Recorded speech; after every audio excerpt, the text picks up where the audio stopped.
Hi friends, welcome to Bhavani R creatives. இன்றைக்கி நம்ம ஒரு அழகான பிங்க் வயலட் கலர் ப்ளவுஸ் தான் பார்க்க போகிறோம். ஆல்ரெடி நான் சொல்லியிருந்தேன், யூஎஸ்லேருந்து நமக்கு 4 ப்ளவுஸஸ் வந்தது. அதில் 2வது ப்ளவுஸ் தான் வந்து இப்போ நான் போட்டிருக்கேன். ஸோ இந்த ப்ளவுஸ் தான் அது. க்ரீன் ப்ளவுஸ் வந்து நம்ம நாளைக்கு பார்க்கலாம், இது வந்து அதுக்கு மறுநாள் பார்க்கலாம். இப்போ பார்த்தீங்கன்னா இதில் வந்து clip stone and sugar bead 4 number beads எல்லாமே வந்து கொடுத்துருக்கேன். கிட்ட வந்து காட்டு, கிட்ட வந்துரு, இன்னும் கொஞ்சம் கிட்ட வந்துரு. ப்ளவுஸ் இதோட சாரியோட கலர் வந்து பார்த்தீங்க அப்படின்னா க்ரீன் வருது, and green and violet colour. நான் சாரியோட கலர் உங்களுக்கு காட்டுறேன். அண்ட் அதுக்கப்புறம் ஹேண்டுக்கு வந்து பார்த்தீங்க அப்படின்னா நெட்டு வச்சுருக்கேன், நெட்டு கிளாத்து க்ரீன் கலர் தான் வச்சுருக்கேன்.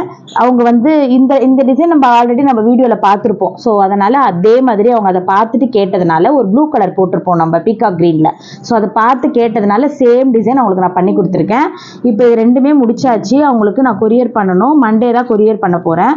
இந்த ஹேண்ட்லயும் நீங்க பாத்தீங்கன்னா நெட்ல வந்து கீழே 4 number bead, sugar bead, 4 number bead, அப்படி லைனா 3 லைன் மாதிரி கொடுத்துருக்கேன். அண்ட் அதுக்கப்புறம் சுகர் பீடு, இது வந்து ரிங்கு வச்சுட்டு ரிங் ஸ்டோன் மேலே வச்சிருக்கேன், ஜர்கான் ஸ்டோன் மேலே வச்சிருக்கேன். அந்த ரிங் பேஸ் வச்சுட்டு ஜர்கான் ஸ்டோன் வச்சிருக்கேன். ஸோ இது வந்து பார்த்தீங்கன்னா உங்களுக்கு தெரியும், நல்லா ஜொலிக்கும். அண்ட் அதுக்கப்புறம் இங்கே பார்த்தீங்கன்னா கிளிப் ஸ்டோன்ஸு கொஞ்சம் பெரிய சைஸு, 8ஆம் நம்பர் சைஸு. அதுக்கப்புறம் 4ஆம் number beads as usual green colour stone, குட்டி குட்டி ஸ்டோன்ஸு. அது வந்து என்னதுன்னா சாரியோட கலரு. ஸோ அந்த க்ரீன் ஸ்டோன் நான் ஒட்டியிருக்கேன். ஸோ இது எல்லாமே டாட்ஸ் எல்லாமே அதுதான். ஃப்ரண்ட் நெக்கு பேக்கில் நம்ம எப்படி போட்டோமோ சேம் ஆஸ் யூஷுவல் அதே தான். பேக்கில் வந்து வி நெக் போட்டிருக்கோம். ஸோ ரொம்ப அழகாக இருந்திருக்கு பாருங்கள் இந்த வி. ஹேங்கிங்ஸும் பார்த்தீங்கன்னா நான் டிஃப்ரெண்ட்டாக போட்டிருக்கேன். ஸோ நான் என்ன ஐடியா பண்ணேன், எப்போ பார்த்தாலும் ரவுண்டே எதுக்கு போடுறது எப்பயும் போல் அப்படின்ட்டு இந்த ரவுண்டில் இங்கே ஃப்ளவர், இங்கே ஒரு ஃப்ளவர், இங்கே ஒரு ஃப்ளவர், இந்த மாதிரி 3 ஃப்ளவர் வரா மாதிரி போட்டேன். ஸோ இதுவும் கொஞ்சம் நல்லா இருக்கும் அப்படின்னு சொல்லிட்டு அது வந்து க்ரீன் பீடே ஃபில் பண்ணிட்டேன். ஏன்னா சாரியோட கலர் அதுன்றதுனால க்ரீன் பீடே ஃபில் பண்ணிட்டேன். இப்போ நம்ம சாரி கலர் பார்க்கலாம். ஒரு மாதிரி செக்குடு டிசைன் சாரியில் பியூர் சில்க்கு, இந்த மாதிரி பட்டர்ஃப்ளை போட்டு வந்தாலே காஞ்சிபுரம் சில்க்கு பியூர் சில்க்குன்னு அர்த்தம். இந்த டிசைன் தான் சாரீ. ஸோ அவங்க இது வந்து கேட்டிருந்தாங்க, சேம் அதே மாதிரி பண்ணியாச்சு. ஓகே ஃப்ரெண்ட்ஸ், இந்த டிசைன் உங்களுக்கு பிடிச்சிருக்குன்னு நினைக்கிறேன். பிடிச்சிருந்தா நீங்கள் மறக்காமல் லைக் பண்ணுங்கள், ஷேர் பண்ணுங்கள், நம்மளோட சேனலுக்கு சப்போர்ட் பண்ணுங்கள். இதே இந்த நெக்கு வந்து பார்த்தீங்கன்னா வந்து ஒரு 10 இன்ச்சஸ் கிட்ட இருக்கும். நான் உங்களுக்கு ஆல்ரெடி வந்து ப்ளவுஸோட அந்த இதுலேயே சொல்லியிருப்பேன். ஸோ பேக் நெக் வந்து ரொம்ப பெருசு, அண்ட் அது மட்டும் இல்லாமல் வி நெக்கு. ஸோ இந்த நெக்கு ரொம்ப இப்போ வந்து பார்த்தீங்கன்னா ஃபேஷன்.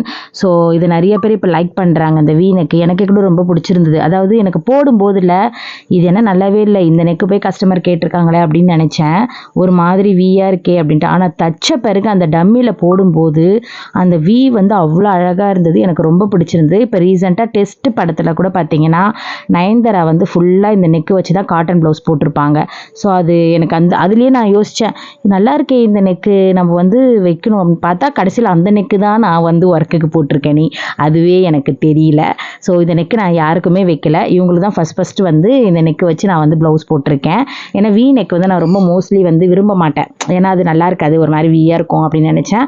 ஆனால் ஸ்டிச் பண்ணி போட்டதும் அவ்வளோ அழகாக இருந்தது. இதே டிசைன் நம்ம ஆல்ரெடி இன்னொரு ப்ளவுஸில் போட்டிருப்போம். அது வந்து பார்த்துட்டு கொஞ்சம் கேர்வ் மாதிரி வந்திருக்கும். ஆனால் இது அப்படி இல்லை, கொஞ்சம் ஸ்ட்ரெயிட்டாகவே வி மாதிரி போட்டிருந்தோம். ஸோ அவ்வளோ அழகாக இருந்தது. அண்ட் ஸ்டோன்ஸு எல்லாமே கான்ட்ராஸ்டாக அந்த வயலட் கலருக்கு எல்லாமே நல்லா இருந்தது. நெட்டு வந்து பார்த்தீங்கன்னா நான் 2 லேயர் கொடுத்துருந்தேன். நெட்டு வந்து நான் அட்டாச் பண்ணுற மாதிரி ஒரு வீடியோ தனியாக எடுத்திருக்கேன். அதை வந்து நான் உங்களுக்கு தனியாகவே ஒரு வீடியோ பேசி போடுறேன். ஏன்னா அது நிறைய வந்து இருக்குது, எப்படி நான் போட்டேன், என்னென்ன பண்ணேன், அந்த நெட்டு வந்து நான் எப்படி வச்சுட்டேன், ஒரு கை எப்படி வச்சுட்டேன், ஒரு கை இன்னொரு கை எப்படி வச்சேன் அப்படிங்கிற ஐடியா வந்து நான் உங்களுக்கு கொடுக்குறேன். நான் ஆல்ரெடி சொல்லியிருக்கேன், நிறைய பேர் வீடியோ வந்து நான் பார்க்க மாட்டேன் நெட்டு வச்சு தைக்கிறதுலாம். நானாக ஒன்று போட்டுட்டு அதுக்கப்புறம் தான் வந்து இது தப்பு, நம்ம இனிமேல் அந்த தப்பை திருத்திக்கணும், இன்னொரு ப்ளவுஸில் அதை பண்ணக்கூடாதுன்னு க்ரியேட் பண்ணி தான் ஒன்றுமே போடுவேன். ஸோ அப்படி தான் அந்த நெட்டுக்கும் நான் வந்து போடும்போது ஃபஸ்ட்டு போட்ட ப்ளவுஸ்க்கு நான் வேறு மாதிரி போட்டேன், இந்த ப்ளவுஸ்க்கு நான் கொஞ்சம் வேறு மாதிரி கற்றுக்கிட்டேன். இந்த டிசைன் வந்து அவ்வளோ அழகாக இருந்தது. அந்த கிளிப் ஸ்டோன்ஸ் எல்லாமே நல்லா இருந்தது. நேற்று என்னால் வீடியோவே போட முடியல, என்னென்னா நான் வந்து நோபல் வேர்ல்ட் ரெக்கார்டு பெயிண்டிங்க்கு போயிருந்தேன். நிறைய பேர் வந்து கங்க்ராட்ஸ் பண்ணியிருந்தீங்க, ரொம்ப தேங்க்ஸு. அண்ட் எப்படி நீங்கள் ஆரி ஒர்க் பண்ணிவிட்டு பெயிண்டிங்கும் பண்ணுறீங்கன்னு கேட்குறீங்க. அதெல்லாம் எனக்கு ரொம்ப பிடிக்கும். நம்ம பிடிச்ச ஒர்க்கு எப்படி இருந்தாலும் நம்ம வந்து பண்ணுவோம் இல்லையா, பண்ணியே ஆகணும் அப்படின்ற மாதிரி தான் எனக்கு வந்து ரொம்ப பிடிக்கும். உயிர் நான் ஃபஸ்ட் நினச்சதே வந்து ஆரியை விட ஆர்ட்டில் தான் வந்து நான் வரணும் அப்படின்னு நினச்சேன். சின்ன வயசு கனவே வந்து ஒரு ஆர்டிஸ்ட்டாக ஆகணும் தான் கனவு. ஆனால் வந்து கடவுள் வந்து என்னை வந்து ஆரி ஒர்க்கில் தள்ளிட்டாரு. அதுக்கப்புறம் தான் நான் ஆர்டிஸ்ட் ஆர்டிஸ்ட்டாக மாறினேன். அதில் வர்ற வருமானத்தை வச்சு தான் ஆர்ட்டெல்லாம் நான் கற்றுக்கவே ஆரம்பித்தேன். ஆனால் நான் வந்து என்ன நினச்சேன்னா, சின்ன வயசு கனவு ஆர்ட் பண்ணிவிட்டு அதுக்கப்புறம் தான் மற்றதெல்லாம் கற்றுக்கணும் அப்படின்னு நினச்சேன். அது வந்து எனக்கு வந்து அந்த கனவு வந்து இதுவாகிடுச்சு. ஆனால் ஆரியும் ஒரு ஆர்ட்டு தான். அது ஆரியில் நான் பிரபலம் ஆகிட்டு அதுக்கப்புறமா அந்த வருமானத்தை வச்சு தான் நான் ஆர்ட் சம்மந்தப்பட்டது எல்லாமே கற்றுக்கினேன். அதனால் அந்த தொழிலை வந்து நம்ம வந்து எதுவுமே சொல்ல முடியாது. அது வந்து அதுவும் எனக்கு ரொம்ப பிடிச்சது தான். ஸோ ரெண்டுமே எனக்கு பிடிச்ச தொழில், ரெண்டுமே நான் சரிசமமாக பார்க்குறேன். My favourite. இது இல்லைன்னா என் உயிர் கிடையாது. என் உயிர் மூச்சு எல்லாமே என்னோடது, எல்லாமே இந்த ஆர்ட்டு என்னோட கலை தான். நான் அது வந்து என்றைக்குமே நான் நன்றி சொல்லணும். அது வந்து எனக்கு சோறு போட்ட தெய்வமே வந்து என்னோட கலை தான். அந்த கலையை கொடுத்தது சரஸ்வதி தாய். அதை நான் என்றைக்குமே நான் மறக்க மாட்டேன். எனக்கு வந்து இதெல்லாம் வரணுன்றது அந்த சரஸ்வதி தாய் கிட்ட தானே இருக்குது. இதை வச்சு நான் எவ்வளவோ அச்சீவ் பண்ணியிருக்கேன் அண்ட் எவ்வளவோ நான் பசங்களை வளர்த்துருக்கேன். அதை வந்து நான் என்றைக்குமே நன்றி மறக்க மாட்டேன். என்னோட கலை வந்து அவ்வளோ எனக்கு ரொம்ப பிடிக்கும். என்னோட உயிர் மூச்சே அதுதான். என் மூச்சு இருக்கிற வரைக்கும் அதை நான் பண்ணுவேன். என் மூச்சு நின்னா தான் அதுவும் நின்ன மாதிரி அர்த்தம். ஸோ அந்த மாதிரி என்னோட கலை. யார் என்ன சொன்னாலும் நான் கேட்க மாட்டேன். எனக்கு என்ன பிடிச்சிருக்கோ அதான் நான் செய்வேன். அது வந்து என்னோடய கேரக்டரு. அதுக்கு நான் பெரியவங்க சொல்கிறதையும் மதிக்காமல் இருக்க மாட்டேன். அவங்க சொல்கிறதையும் கேட்டுப்பேன் ஒரு சிலதெல்லாம். ஆனால் சொல்லுவாங்க, உடம்பு ரெஸ்ட் எடுத்துக்கோ, நீ தான் அப்புறம் பார்த்துக்கணும் அப்படின்ட்டு. ஸோ அந்த மாதிரி இல்லாமல் அதான் ஃப்ரெண்ட்ஸ் உங்ககிட்ட சொல்லணும்னு நினச்சேன். அதுக்கப்புறம் வேர்ல்டு ரெக்கார்டு அந்த பெயிண்டிங்ஸில் வந்து பார்த்தீங்கன்னா, நான் வந்து சர்டிஃபிகேட் வாங்கிட்டேன் நோபல் வேர்ல்டு ரெக்கார்டு ஆர்ட்டுக்கு. ஸோ அதுக்கு முன்னாடி நிறைய ரெக்கார்டு நான் வாங்கியிருக்கேன் ஆர்ட்டுக்கு. ஆனால் அதெல்லாம் விட எனக்கு இது வந்து ரொம்ப பெரிய விஷயமா தெரிஞ்சுது. நோபல் வேர்ல்டு ரெக்கார்டு, அதாவது நோபல் வேர்ல்டு லெவலில் வாங்கியிருக்கிறது. ஸோ ரொம்ப ரொம்ப ஹாப்பி. அண்ட் இவங்களுக்கும் வந்து ப்ளவுஸ் வந்து அழகாக கம்ப்ளீட் பண்ணி கொரியர் போட்டாச்சு. இவங்களுக்கு வந்து நான் கோபிச்செட்டிப்பாளையத்துக்கு அனுப்பிட்டேன். அவங்க வந்து அங்கேருந்து அமெரிக்காவுக்கு அனுப்பிப்பாங்க. இந்த 2 ப்ளவுஸுமே நல்லா பக்காவாக முடிஞ்சு நல்ல ஒரு வீடியோலாம் எடுத்து அதை நான் நல்லா சூப்பராக வந்து உங்க கூட நான் ஷேர் பண்ணிக்கிறேன். இன்றைக்கி தான் நான் இந்த ப்ளவுஸ் போட போகிறேன் பர்பிள். ஏன்னா என்னால் வந்து பார்த்தீங்கன்னா நேற்று கிரிவலம் போயிட்டேன்னா, சித்ரா பௌர்ணமிக்கு வந்து ரொம்ப டயர்டாகிட்டேன்னா, சண்டே போயிட்டு வந்து அப்படியே படுத்துட்டேன். என்னால் ஒன்றுமே முடியல. அதனால தான் என்னால் நேற்று வீடியோ போட முடியல. சாட்டர்டேவே எடிட் பண்ணி போட்டு போகலான்னு பார்த்தாலும் டைம் இல்லை. ஏன்னா நான் ஞாயிற்றுக்கிழமை மார்னிங் 4 o'clock எழுந்து சமையல்லாம் பண்ணி வச்சுட்டு அப்புறம் வந்து 9 o'clock அங்கே வந்து ஈவெண்ட்டுக்கு போயிட்டு அங்கே வந்து 3 o'clock ஆச்சு அந்த ஈவெண்ட்டில் முடிக்க. ஸோ அதெல்லாம் முடிச்சுட்டு 1 hourல நான் வந்து அந்த போட்டியில் கலந்துட்டு 1 hourல முடிச்சுட்டேன் அந்த பெயிண்டிங்கு. ஸோ அந்த ஈவெண்ட்டுக்கு போயிட்டு அதை முடிச்சுட்டு சர்டிஃபிகேட்லாம் வாங்கிட்டு அதுக்கப்புறம் வந்து 5:30க்கு நான் திருவண்ணாமலை கிரிவலத்துக்கு போனேன். அண்ட் அதுக்கப்புறம் அங்கே போயிட்டு போய் சேரத்துக்கே மணி 1:30 ஆகிடுச்சா. அப்புறம் 2 மணிக்கு தான் கிரிவலமே ஸ்டார்ட் பண்ணி காலைல 10 ஆகிடுச்சு. வீட்டுக்கு வரத்துக்குள்ளே ஈவினிங் 4 ஆகிடுச்சு. ஸோ நான் நினச்சேன்னா காலையில் வந்துடலாம், வந்து வீடியோ எடிட் பண்ணி போட்டுடலாம் உங்களுக்கு அப்படின்னு நினச்சேன். ஆனால் என்னால் போட முடியல. ஸோ வந்து தான் நான் வந்து போட்டுடலான்னு பார்த்தாலும் டயர்டில் வந்து முடியல. ஸோ அதனால தான் நான் இன்றைக்கி வந்து இந்த வீடியோ எடுத்து போடுறேன். இன்றைக்கே கூட பார்த்தீங்கன்னா எனக்கு டைமே இல்லை. நான் 12 மணிக்கு தான் எழுந்தேனே. எழுந்து உடனே வீடியோ வந்து எடிட் பண்ணி சரி லேட் ஆனாலும் பரவாயில்ல, 5 மணி ஆனாலும் பரவாயில்ல, இன்றைக்கி வீடியோ போஸ்ட் போட்டுடலாம், ஏன்னா அப்படியே அப்படியே விட்டுருவோம் அப்படின்னு சொல்லிட்டு தான் டக்குன்னு வந்து இந்த பர்பிள் வீடியோ எடுத்துகிட்டு இருக்கேன். ஸோ இந்த ப்ளவுஸோட ப்ரைஸ் எல்லாமே நான் வந்து உங்களுக்கு சொல்கிறேன். போன ப்ளவுஸை விட இந்த ப்ளவுஸ்க்கு நம்ம கொஞ்சம் எக்ஸ்ட்ரா அமௌண்ட் தான். ஏன்னா கழுத்து எல்லாமே பார்த்தீங்கன்னா பெருசு அண்டு கை எல்லாமே பெருசு. போன ப்ளவுஸ்க்கு வந்து நான் என்னமோ இதே மாதிரி டிசைன் போட்டிருப்பேன், ப்ளூ கலர் நெட். அது வந்து 5 என்னமோ சம்திங் நினைக்கிறேன். இதுக்கு வந்து நான் 6,000 வாங்கியிருந்தேன் ஃப்ரெண்ட்ஸ். 6,000 ஒர்த்தா இல்லையா அப்படிங்கிறத சொல்லுங்கள், இல்லை அதிகம்னாலும் சொல்லுங்கள். ஏன்னா இதுக்கு வந்து நான் 2 லேயர் நெட்டு வச்சுருக்கேன். அண்டு நெட்டு அதே மாதிரி பார்டர் வந்து பெருசாக கொடுத்துருக்கேன், கீழே பார்டரு. அதில் வந்து பார்டர் வந்து சின்னதாக கொடுத்துருப்பேன், மெல்லிசா சிங்கிள் லைனு. ஸோ அதனால தான் இந்த 2 ப்ளவுஸுமே பக்காவாக வந்துருந்து. ஸோ 6,000 ஸ்டிச்சிங்கோட ஒர்த்தா இல்லையா அப்படின்னு சொல்லுங்கள். ஸ்டிச்சிங் பண்ணியே தான் கொடுத்துருக்கேன். அண்டு அவ்வளோ அழகாக நீட்டாக வந்துடுது இந்த டிசைன். அதேமாரி க்ரீனும் வந்து நான் சொல்லியிருந்தேன். 2 ப்ளவுஸுமே ஒரே கஸ்டமர் தான். இப்போ அடுத்து இவங்க இன்னொரு ப்ளவுஸ் தரேன்னு சொல்லியிருக்காங்க. அது எப்போன்னு தெரியல, கொடுத்தாங்கன்னா அதையும் உங்ககிட்ட போட்டு ஷேர் பண்ணிப்பேன். ஸோ நிறைய பேர் கங்க்ராட்ஸ் பண்ணிங்க, ரொம்ப தேங்க்ஸு. அண்ட் நம்ம 1 hourல நம்ம பெயிண்டிங் வந்து முடிச்சிட்டோம். நான் பீஸ் ஆஃப் ஓஷன் அப்படின்னு தான் கேட்டிருந்தாங்க அதோட தீமு.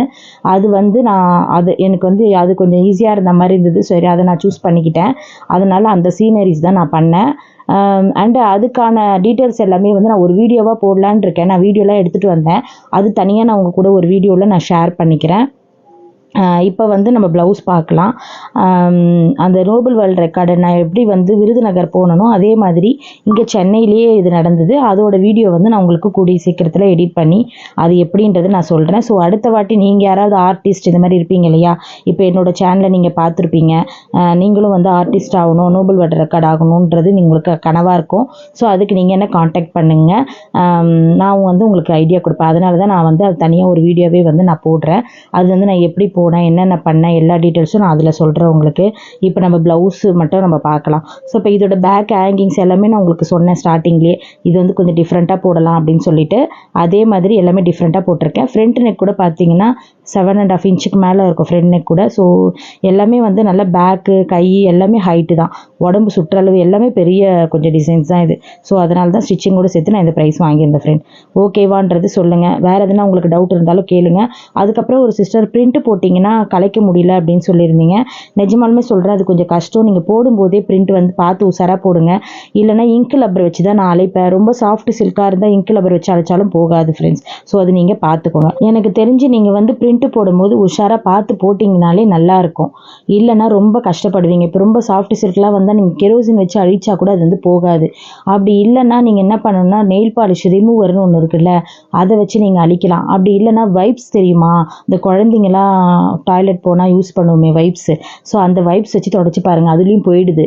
ஆனால் வந்து இப்போ பட்டு சாரி பட்டு ப்ளவுஸ் கொடுத்தாங்கன்னா நீங்கள் தொடச்சிங்கன்னா அந்த இடம் வந்து வளவலன்னு ஆகிடும். அப்போ நீங்கள் என்ன பண்ணுவீங்க, கஸ்டமர் கண்டுபிடிச்சி கேட்பாங்க, ஏங்க எங்கள் ப்ளவுஸ் வந்து ஸ்டிஃபாக இருந்தது வளவலன்னு ஆகிடுச்சு அப்படின்னு சொல்லிட்டு.